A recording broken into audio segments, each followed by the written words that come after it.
Well, driving in the Bronco yesterday, check engine light came on. Didn't start running rough, but today we're going to get to the bottom of why that check engine light's coming on.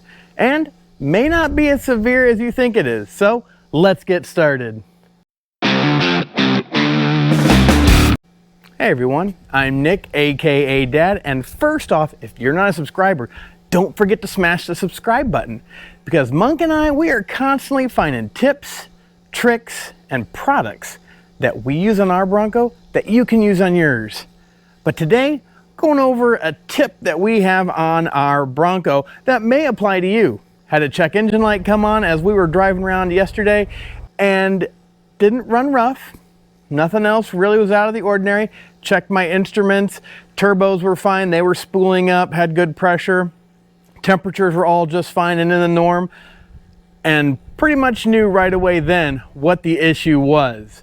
So it's probably something that some of us can relate to, and it's all due to the aftermarket sometimes. So the first thing you see is you've got the check engine light come on. Okay, that's your first telltale sign that there's a sensor that's reading something off. Now, one thing Ford did come out with not too terribly long ago was the app that's actually connected to your phone. Now, through that, you can do remote start, you can do lock and unlock features. Some vehicles even have the global open feature, but it also lets you know of lights that have come on, whether it's a traction control or ABS or the check engine light. So we went straight to the Ford app to see what was going on with the Bronco so we could narrow it down just a little bit more than just a check engine light. And here's what it said. Notifications is service engine soon warning. What is happening? Your service engine soon alert is on because an issue has been detected with your vehicle's emissions and exhaust system. So with that being said, I'm pretty sure I know what the issue is. So let's get underneath the Bronco and take a look. So before we get underneath the Bronco, here's the pretty much three things you're going to need to hopefully take care of this issue. A torque wrench, you're going to need a 15mm deep socket, and ForScan, or just a scan tool.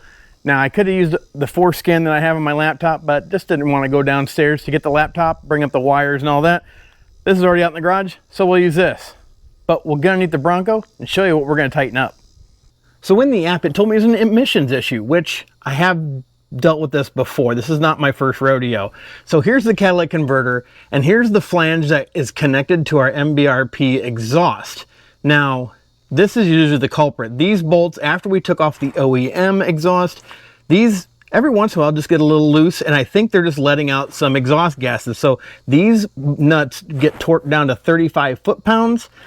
But while you're under here, you can always follow this back and get that nut as well. And then there's another one right before the axle, one after the axle, and then one at the exhaust tip.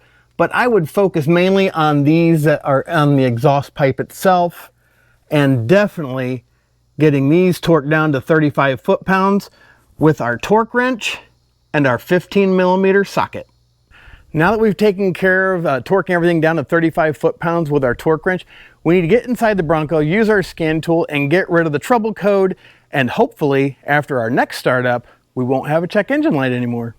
We've got the Bronco turned to the accessory position, and right there it actually says catalytic system efficiency below threshold bank 2, severity 2 of 3. This fault may pose damage to components. So I think what we're going to do here is we're going to erase and clear codes.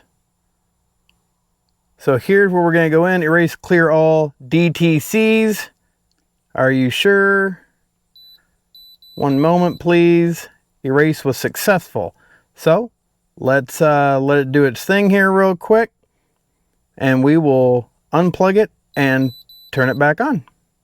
Well, as you can see, check engine light is gone, so it did erase the code, and with the tightening of those nuts and bolts on the exhaust system, shouldn't come back on, but we're going to check it throughout a few more startups just to make sure. And that's how easy it is to get rid of that check engine light on our Bronco. A check engine light doesn't always mean that it's a huge issue. It could be something super simple, like we had on this.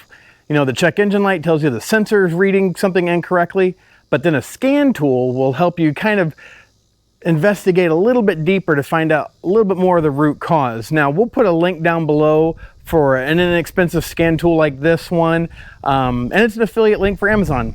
If you buy one, just helps our channel out and getting more products and that to show you, and tools and things like that to show you how to do some more tips and tricks that we find too. But we'll put a link down below. Don't forget, it's 35 foot-pounds, and then you need a 15mm socket and a torque wrench. Again, a really easy fix, nothing super worried about it, especially when you don't see any other signs of problems going on, missing, turbos not spooling up, things like that. So hopefully you have found this informative.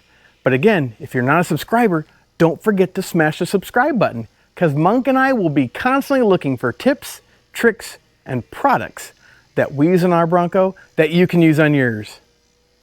As always, thanks for watching. Have a blessed day. Bye.